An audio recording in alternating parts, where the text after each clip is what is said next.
नमस्कार दोस्तों, panther academy में आप सभी लोगों का हार्दिक स्वागत है। डेली की तरह मैं आपका दोस्त दैनिक समसामयिकी की सीरीज लेकर आपके बीच में उपस्थित हूं। उम्मीद है आप सारे लोग स्वस्थ होंगे, मस्त होंगे और अपनी सफलता के लिए निरंतर प्रयास कर रहे होंगे। आइए दोस्तों, डेली की तरह आपको ऊर्जावान बनाए रखने के लिए, आपके अंदर सकारात्मक ऊर्जा का प्रवाह करने के लिए हम लोग सेशन की शुरुआत दो शब्द मोटिवेशनल कोट से करना चाहेंगे।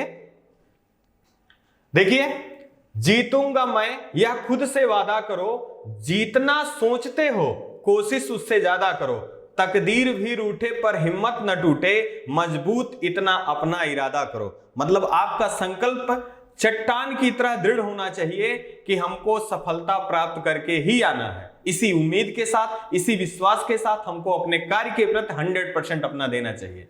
और आपसे पुनः एक बार गुजारिश है कि आप लोग सेशन में शुरू से लेकर अंत तक बने रहिए। जो फीडबैक आपका है, आपका सजेशन है, उसको कमेंट के माध्यम से जरूर दीजिए। आइए हम लोग सेशन की शुरुआत करते हैं और देखते हैं महत्वपूर्ण प्रश्न। देखिए, पहला प्रश्न आपका दिया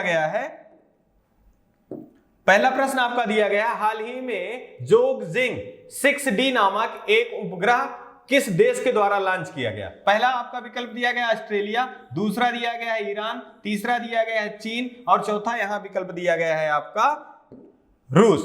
तो यहां पर जो सही आंसर आपका होगा विकल्प नंबर सी सही होगा, चीन इसका सही आंसर है। दोस्तों, अगर हम यहां चीन से संबंधित कुछ हाल फिलहाल के दिनों में जो प्रयोग किए गए हैं उसको देखें तो जियोकेन थर्ड, यह भी सफल परीक्षण किसके द्वारा किया गया? आपके चीन के द्वारा किया गया। साथ ही साथ अगर हम बात करें चीन से संबंधित कुछ महत्वपूर्ण प्रश्नों का, तो यह एशिया महाद्वीप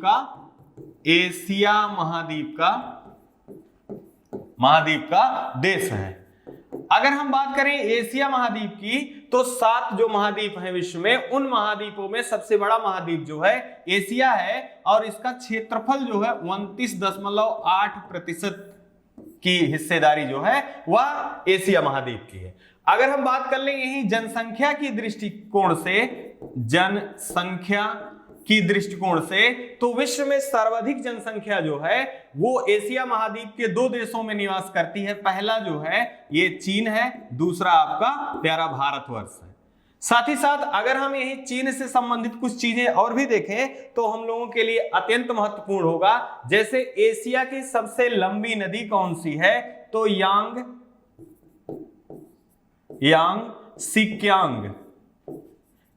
सिक्यांग जो नदी है ये एशिया की सबसे लंबी नदी है। साथ ही साथ एशिया की या विश्व की सबसे बड़ी झील कौन है? तो कैस्पियन सागर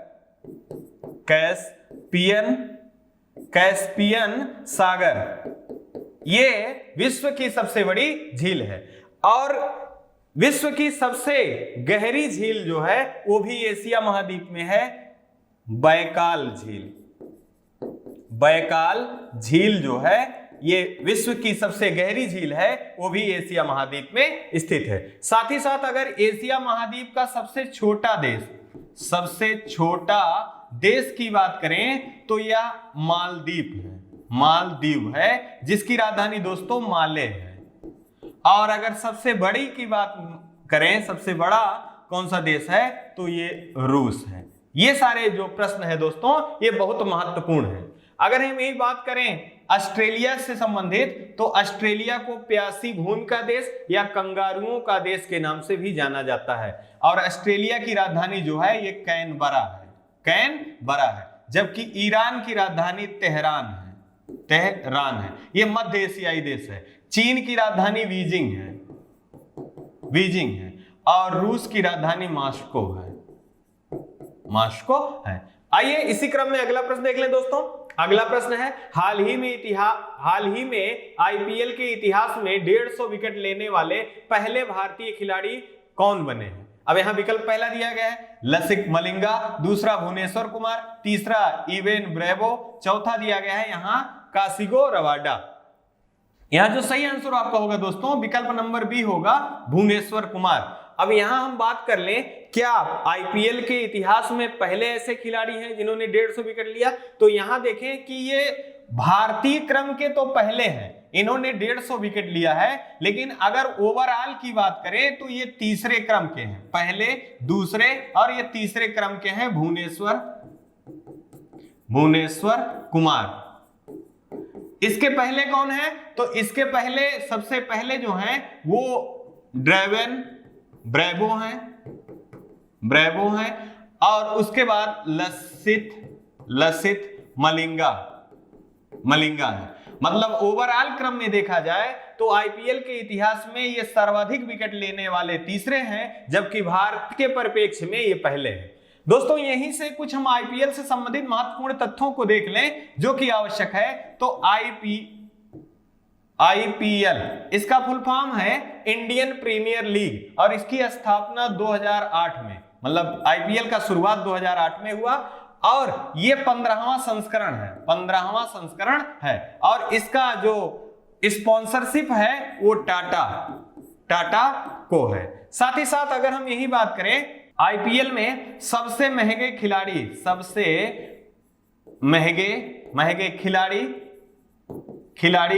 के रूप में, तो सबसे महंगे खिलाड़ी के रूप में ईशान किशन जो कि विकेट कीपर हैं ये हैं। अगर हम बात करें ओवरऑल आईपीएल में सर्वाधिक कौन सा टीम है जो मैच जीती है, तो सर्वाधिक मैच जीतने वाली जो टीम है ये मुंबई इंडियंस है। इसने 5 बार आईपीएल का खिताब जीता है, जबकि चेन्नई सुपर किंग्स जो है ये 4 बार आईपीएल का खिताब जीत चुकी है। अगर यही बात कर ले हम रिटायर्ड आउट होने वाले आईपीएल के इतिहास में पहले खिलाड़ी कौन है, तो आर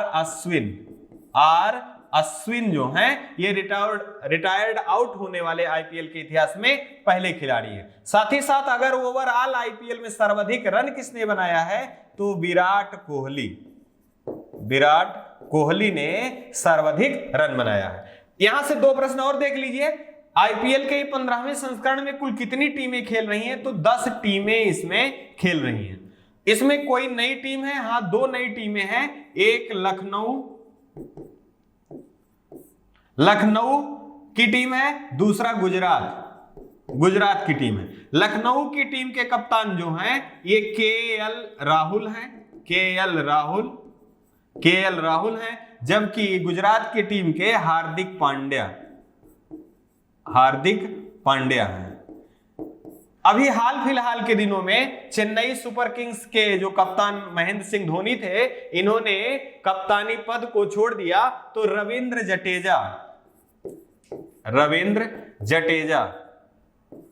जडेजा को चेन्नई सुपर किंग्स का कप्तान नियुक्त किया गया है। आइए दोस्तों इसी क्रम में अगला प्रश्न देख लें। देखिए यहां कुछ महत्वपूर्ण प्रश्नों को पुनः दिया गया है, जैसे मनी ऐप किसके द्वारा प्रारंभ किया गया, तो आरबीआई के द्वारा प्रारंभ किया गया। 360 टेम्पल का उद्घाटन किसके द्वारा किया गया, तो संस्कृति और पर्यटन मंत्रालय के द्वारा किया गया और इसका उद्देश्य जो है देश के सभी मंदिरों को जोड़ना, देश के सभी मंदिरों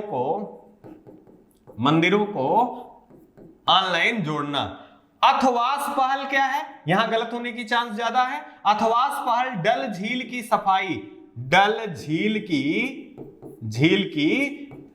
सफाई से संबंधित है और इसको प्रारंभ किसने किया दोस्तों, तो इसको प्रारंभ किया मनोज सिन्हा जी ने।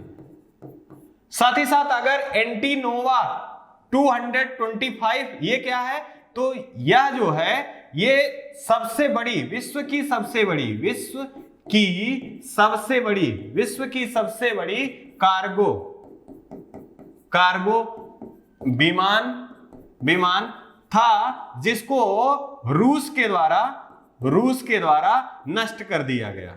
और ये कहां का था, तो दोस्तों ये यूक्रेन का था। अब यहीं पे एक क्वेश्चन आपको यह भी ध्यान रखना है दोस्तों, ज़ैपोरिजिया परमाणु संयंत्र कहां स्थित है, तो ये यूक्रेन में स्थित है और एशिया का सबसे बड़ा परमाणु संयंत्र है। आइए इसी क्रम में अगला प्रश्न देख लें। हाल ही में विश्व विरासत के रूप में किस दिवस को मनाया गया।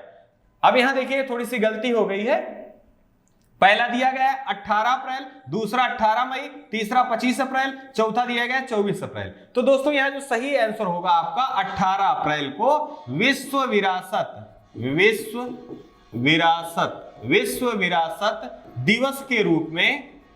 दिवस के रूप में मनाया गया। और 2022 की थीम क्या है? हेरिटेज एंड क्लाइमेट इसकी थीम है। साथ ही साथ अगर हम बात करें कि विश्व विरासत जो दिवस है ये किसके द्वारा प्रायोजित किया जाता है, तो यूनेस्को के द्वारा यह प्रायोजित किया जाता है। साथ ही साथ यहां देखें यूनेस्को की स्थापना कब हुई? 16 नवंबर 1945 ईस्वी में यूनेस्को की स्थापना की गई और इसका मुख्यालय दोस्तों पेरिस में है। और इसके प्रमुख जो हैं आंद्रे अजोले जी हैं। अब यहां भारत से संबंधित कुछ चीजें देख ले दोस्तों, तो आपके परीक्षा के दृष्टिकोण से आवश्यक होगा। तो भारत में विश्व विरासत सूची के रूप में ये आपके 40 स्थल चिन्हित किए गए हैं। अब ये विश्व विरासत दिवस के रूप में कब से मनाया जाना प्रारंभ किया गया? तो ये 1983 ईस्वी से मनाया जाना प्रारंभ किया गया यूनेस्को के द्वारा। अगर ये जो भारत के 40 स्थल हैं दोस्तों, ये 3 कैटेगरी में बटे हुए हैं, यहां से भी प्रश्न पूछा गया है। तो इसमें 32 जो स्थल हैं ये सांस्कृतिक हैं, जबकि 7 जो हैं ये प्राकृतिक हैं और 1 जो है यह मिक्स विरासत स्थल के रूप में चिन्हित किया गया है। अगर हम यही देख ले हाल फिलहाल के दिनों में, तो लिविंग रूट को यूनेस्को ने शामिल करने की अनुशंसा की है। साथ ही साथ वर्ल्ड हेरिटेज साइट के आधार पे आप देखें तो 39वां जो है ये तेलंगाना का रामप्पा मंदिर है। और 40वां जो है दोस्तों ये धौलावीरा है। अब यहीं पे अगर हम 25 अप्रैल को देख लें दोस्तों, तो विश्व मलेरिया दिवस के रूप में मनाया जाता है। जबकि 24 अप्रैल को राष्ट्रीय पंचायती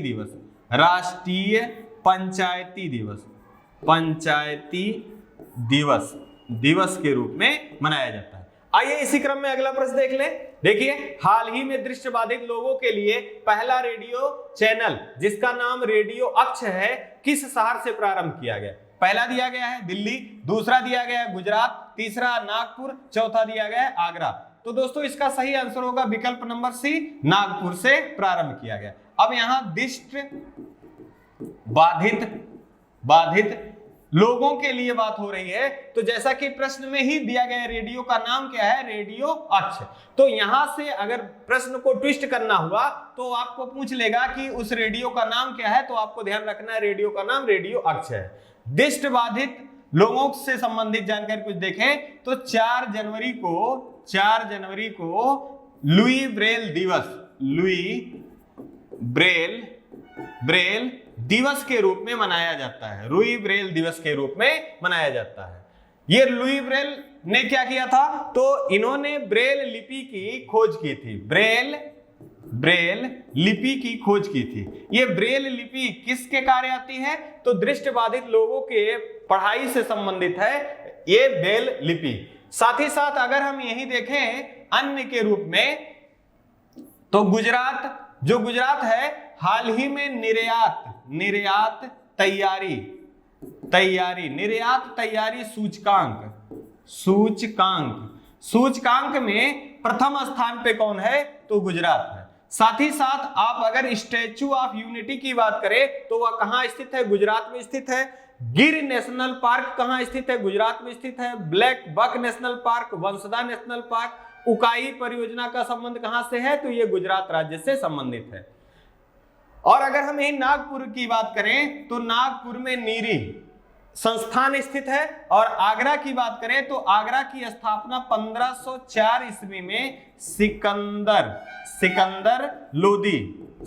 लोदी ने किया था। आइए इसी क्रम में अगला देख ले। हाल ही में राष्ट्रीय स्वच्छ गंगा मिशन के महानिदेशक द्वारा सिंगापुर अंतर्राष्ट्रीय जल सप्ताह सम्मेलन 2022 में आभासी रूप से हिस्सा लिया गया। इसका मुख्य विषय क्या है, यहाँ थीम पूछा गया। पहला विकल्प जल ही जीवन है, दूसरा हर घर जल, तीसरा स्वच्छ जल, चौथा दिया है भारत में अपशिष्ट जल उत्पादन, उपचार और प्रबंधन की स्थिति। तो दोस्तों विकल्प नंबर डी जो है इस क्वेश्चन का सही आंसर है। अब यहीं पे हम देखें कि गंगा मिशन, तो भारत की महत्वाकांक्षी योजनाओं में गंगा मिशन का प्रारंभ कब हुआ था? ये नमामि गंगे के नाम से प्रारंभ हुआ था 2014 में, और साथ ही साथ 2019 में जल शक्ति मंत्रालय का गठन किया गया और जल शक्ति मंत्रालय के आधार पर ही जल शक्ति मंत्रालय के आधार पे ही हर घर जल योजना प्रारंभ किया गया, और हर घर जल योजना का लक्ष्य जो रखा गया है 2024 तक रखा गया है। हाल ही में राष्ट्रीय जल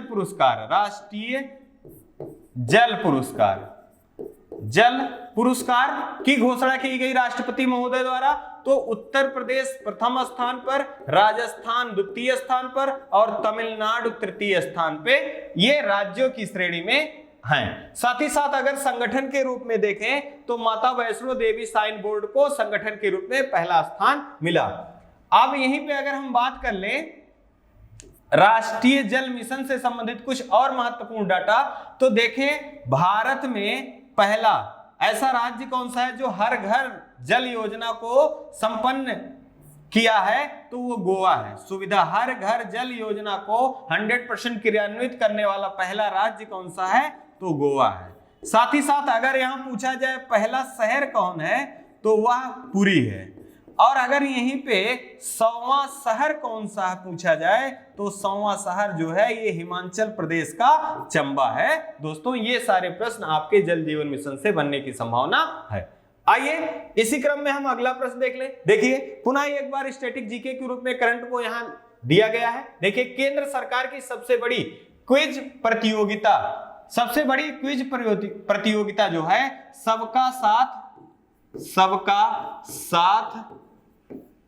सबका विकास नामक क्विज प्रतियोगिता प्रारंभ किया गया। यहां डेट भी याद रखिए 14 अप्रैल से प्रारंभ किया गया। अब आपको ये बताना है कि 14 अप्रैल को किनकी जयंती मनाई गई और स्टैच्यू ऑफ नॉलेज से किसका संबंध है, ये प्रश्न आपको कमेंट बॉक्स में बताना है। आइए देखें अगला दिया है नेल्सन मंडेला नोबेल शांति पुरस्कार के लिए मानद डायरेक्टरेट का उपाधि से किसे सम्मानित किया गया? तो आदित्य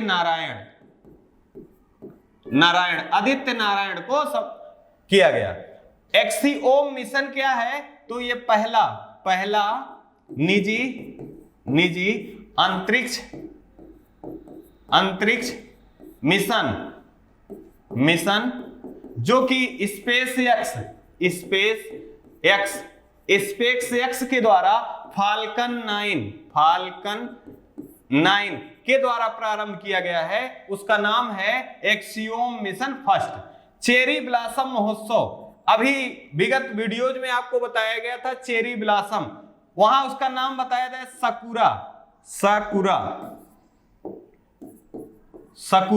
सकुरा क्या है? तो सकुरा एक प्रकार का पुष्प है जो कि चेरी ब्लॉसम से संबंधित है। आपको वहां बताया गया भी था कि जो सकुरा है ये जापान का राष्ट्रीय पुष्प भी है। अब यहां पूछा गया है चेरी ब्लॉसम महोत्सव, तो ये शिलांग में मनाया जाता है, शिलांग। और ये शिलांग कहां है? तो ये मेघालय में है। यहां से आपको कंफ्यूजन नहीं होना चाहिए। अभी ये चेरी ब्लॉसम जो सकुरा है ये कहां पर खोजा गया, और ये जो खोजा गया है ये भारत के जो स्थान है उसका नाम बताना है, और विश्व में भारत का कौन सा क्रम है ये भी आपको बताना है। आइए इसी क्रम में अगला प्रश्न देख लें। हाल ही में चर्चा में रही global Ayush investment and innovation समिति में किस देश के प्रधानमंत्री हिस्सा लेंगे? पहला दिया गया है ऑस्ट्रेलिया, दूसरा दिया गया है न्यूजीलैंड, तीसरा दिया गया है मॉरिशस और चौथा यहां दिया गया है बांग्लादेश। तो तो यहाँ जो विकल्प सही आपका होगा दोस्तों, तीसरा विकल्प सी सही होगा। यहाँ के प्रधानमंत्री प्रविंद जगन्नाथ जो है ये 17 अप्रैल से 24 अप्रैल तक भारत की यात्रा पर रहेंगे और ये global Ayush investment and innovation समिति में ये हिस्सा लेंगे। साथ ही साथ अगर दौरे की बात है तो आपको यहां याद रखना है, हाल ही में 3 दिवसीय दौरे पर पीयूष गोयल जी कहां गए थे, तो ऑस्ट्रेलिया गए थे। और हाल ही में पीयूष गोयल जी 3 दिवसीय दौरे पर ऑस्ट्रेलिया गए थे। और विदेश मंत्री एस जयशंकर जी 4 दिवसीय दौरे पर मालदीव गए थे। ये आपको ध्यान रखना जरूरी है। आइए इसी क्रम में अगला प्रश्न देख लें। अगला प्रश्न है, हेयर योरसेल्फ नामक पुस्तक किसके द्वारा लिखी गई है। अब यहां पहला विकल्प आपका दिया गया दोस्तों प्रेम रावत, दूसरा अमर मिश्रा, तीसरा रामदरस मिश्रा, चौथा दिया गया है असगर वजाहत। तो यहां जो सही आंसर होगा विकल्प नंबर ए सही होगा, प्रेम रावत। प्रेम रावत द्वारा लिखित बुक है हेयर योरसेल्फ। अगर हम यही बात करें अमर मिश्रा जी के बारे में, तो वो हेनरी पुरस्कार से किसे सम्मानित किया गया, तो अमर मिश्रा जी को। और इनकी कहानी जो है 45 वर्ष पूर्व लिखी गई थी और उस कहानी का नाम है गांव बेरी कहानी के लिए ओ हेनरी पुरस्कार से किसे सम्मानित किया गया, तो अमर मिश्रा। अगर हम एक बात करें रामदरस मिश्रा जी के बारे में, तो 31वां सरस्वती सम्मान से किसे सम्मानित किया गया, तो रामदरस मिश्रा जी को सम्मानित किया गया। इनका संबंध कहां से है, तो उत्तर प्रदेश से है। और इनकी कृति है मैं तो यहां हूं, इनकी कृति है। असगर वजाहत जी को 31वां व्यास सम्मान से सम्मानित किया गया और इनकी कृति है महाबली जो है इनकी कृति है महाबली इनकी कृति है। आइए इसी क्रम में अगला प्रश्न देख लें। हाल ही में विश्व बैंक की रिपोर्ट के अनुसार 2011 से 2019 के बीच अत्यधिक गरीबी में कितना प्रतिशत की कमी आई है। विकल्प पहला दिया गया है 11.5, दूसरा 12.3, तीसरा दिया गया 10 और चौथा दिया गया 15%। अब यहां दोस्तों बात हो रही है विश्व बैंक की, तो हम यहां विश्व बैंक के बारे में जाने तो विश्व बैंक की स्थापना जो है 1944 ईस्वी में किया गया और इसका मुख्यालय जो है वाशिंगटन डीसी में है। और इसके प्रमुख जो हैं वो डेविड मालपास हैं। विश्व बैंक की रिपोर्ट के अनुसार 2011 में भारत में बेरोजगारी से गरीबी जो है उसका प्रतिशतता 22.5% था, जो कि 2011 से 2019 तक विगत 8 वर्षों में इसमें सुधार हुआ है और अब यह जो प्रतिशतता रह गई है ये 12.3% रह गई है। खास बात यहां यह है कि ग्रामीण गरीबी दर में सुधार हुआ है। अब यही बात हो रही है गरीबी से संबंधित कुछ चीजें, तो हम जान लें कि भारत में प्रथम बार आय की गणना या आय का गणना किसके द्वारा किया गया था, तो दादा भाई नेरोजी के द्वारा आय की गणना की गई थी। उस समय आय की गणना के अनुसार प्रति व्यक्ति आय जो था 20 रुपए का अनुमान बताया था इन्होंने।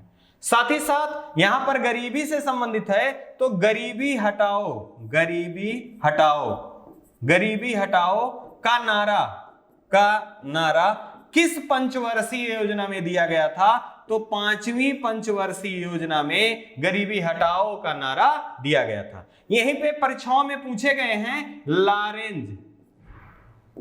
लारेंज वक्र और गिनी गुणांक का संबंध किससे है? तो आय की विषमता, आय की विषमता का संबंध किससे है? लारेंज वक्र और गिनी गुणांक से माना जाता है। आइए इसी क्रम में अगला प्रश्न देख लें। देखिए, भारत की नवीनतम टाइगर रिजर्व। सबसे पहले हमको दोस्तों यहां यह जानना जरूरी है कि वर्तमान में भारत में कितने टाइगर रिजर्व हैं। तो वर्तमान में भारत में 53 टाइगर रिजर्व हैं। अब ये 53वां कौन है? तो छत्तीसगढ़ में गुरु घासीदास टाइगर रिजर्व जो है ये भारत का 53वां टाइगर रिजर्व है। कृपाण शक्ति क्या है? तो यह एक युद्ध अभ्यास है। साथ ही साथ उत्सव पोर्टल का संबंध किससे है? तो आजादी के अमृत महोत्सव से संबंधित है। कौन? उत्सव पोर्टल। और इसका उद्देश्य जो है वो भारत के सभी पर्यटक स्थलों को ऑनलाइन या ई सेवा के द्वारा जोड़ा जाना, ई सेवा के द्वारा जोड़ा जाना। कैटलिन नोवाक ये राष्ट्रपति, हंगरी की पहली महिला राष्ट्रपति, हंगरी की पहली महिला राष्ट्रपति नियुक्त की गई हैं। अब यहीं पर हंगरी को आपको याद रखना है कि हंगरी की राजधानी क्या है? तो हंगरी की राजधानी बुडापेस्ट है। आपको यहां एक चीज ध्यान रखना है कि विश्व की कौन सी वो नदी है जिससे सर्वाधिक देशों की राजधानी है, या वो कौन सी नदी है जिसपे विश्व की सर्वाधिक राजधानियां स्थित हैं? तो वो आपका डेन्यूब नदी है, डेन्यूब नदी है। और यहां से प्रश्न भी पूछा गया है कि विश्व में सर्वाधिक देशों से होकर गुजरने वाली नदी कौन सी है? तो वो भी डेन्यूब है, या विश्व के 10 देशों से होकर गुजरती है, 10 देशों से होकर गुजरती है। आइए इसी क्रम में अगला प्रश्न देख ले। हाल ही में ICC player of the month के रूप में किसे चुना गया? अब यहां देखिए, पहला दिया गया है बाबर आजम, दूसरा दिया गया है जो रूट, तीसरा शाहीन अफरीदी, चौथा शिखर धवन।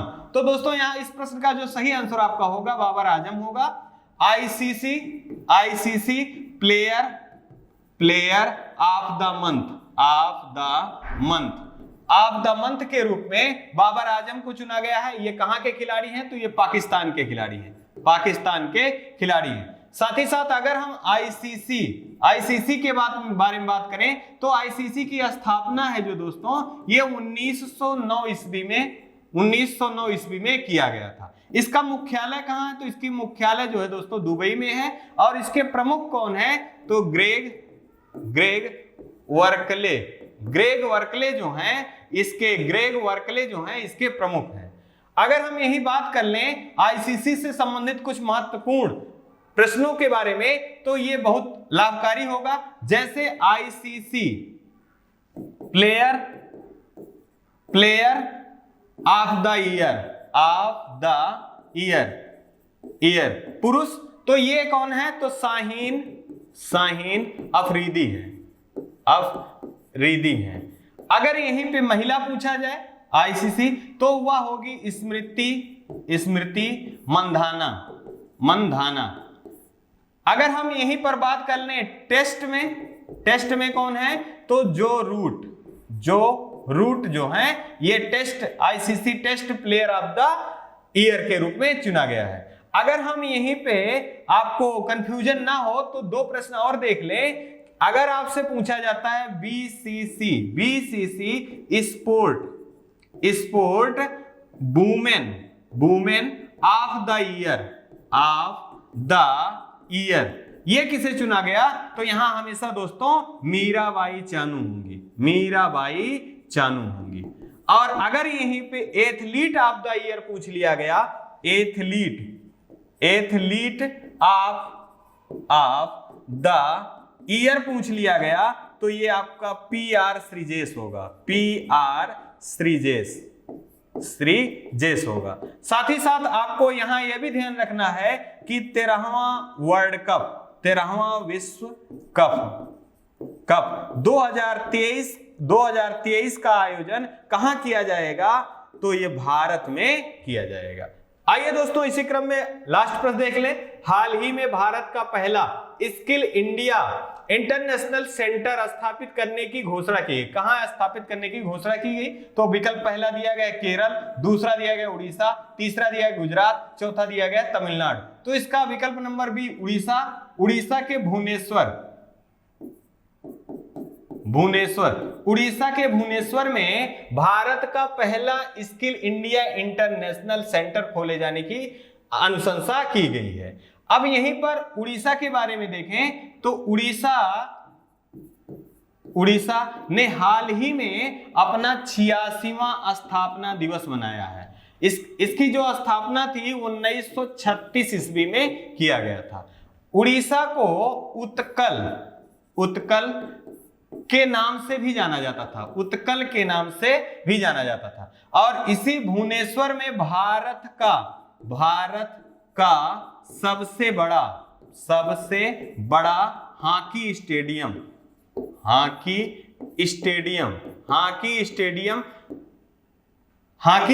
बनाया जा रहा है, जिसका नाम है बिरसा मुंडा स्टेडियम। अगर यही हम बात कर लें गुजरात के संबंध में दोस्तों, तो गुजरात और महाराष्ट्र 1 मई 1960 में स्थापित किए गए थे या गठन किया गया था। इसी कारण ये प्रत्येक 1 मई को ये अपना स्थापना दिवस के रूप में मनाते हैं। अगर हम यही बात कर ले केरल से, तो केरल का संबंध आप ध्यान रखेंगे मोपला विद्रोह का संबंध किस राज्य से है, तो मोपला विद्रोह का संबंध केरल राज्य से है और 1922 ईस्वी में मोपला विद्रोह प्रारंभ हुआ था। साथ ही साथ सिल्क रोड का संबंध किस राज्य से है, तो सिल्क रोड का संबंध भी केरल राज्य से है। आइए इसी क्रम में हम लोग देखें, ये बहुत महत्वपूर्ण प्रश्नों की सीरीज यहीं पर समाप्त हो रही है दोस्तों। देखिए यहाँ पुनः आपको ऊर्जावान बनाए रखने के लिए, अपने लक्ष्य के प्रति निरंतर कार्यरत रहने के लिए लिखा गया है, रुकावटें आती हैं सफलता के राहों में, ये कौन नहीं जानता, फिर भी वह मंजिल पा ही लेता है जो कभी हार नहीं मानता। मतलब आपको निरंतर चलते रहना है जब तक आपको अपना लक्ष्य प्राप्त ना हो जाए। इसी उम्मीद के साथ और इसी दृढ़ निश्चय के साथ हम आपसे विदा लेना चाहेंगे कि आप सफल होके ही रहेंगे और आप अपना और अपने से बड़ों का मान सम्मान रखिए, साथ ही साथ अपने स्वास्थ्य का खूब ख्याल रखिए। और इन्हीं वाणी के साथ हम विराम लेना चाहेंगे। जय हिंद, जय भारत।